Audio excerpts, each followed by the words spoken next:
ज्ञानोबारायाचा 21 वर्ष 3 महिने आणि 5 दिवसाचा परमार्थ, तसा जगद्गुरु तुकोबारायाचा सुद्धा 22 वर्षाचाच परमार्थ आहे.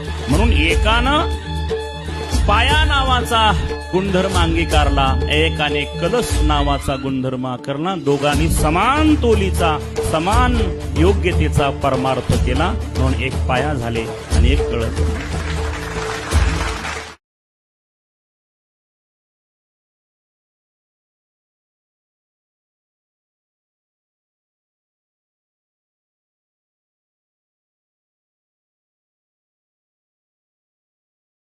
आपण भक्ती करून आपली चिंता जात नाही, पण आपण भक्ती करत करत करत करत ज्यावेळेला आपली भक्ती उत्तुंग शिखराला पोहोचते आणि उत्तुंग शिखराला आपली भक्ती पोहोचल्याच्या नंतर मग शेवटी एक वेळ अशी येते की आपलं भजन संपून जातं आणि तो परमात्मा आपलं भजन करतो.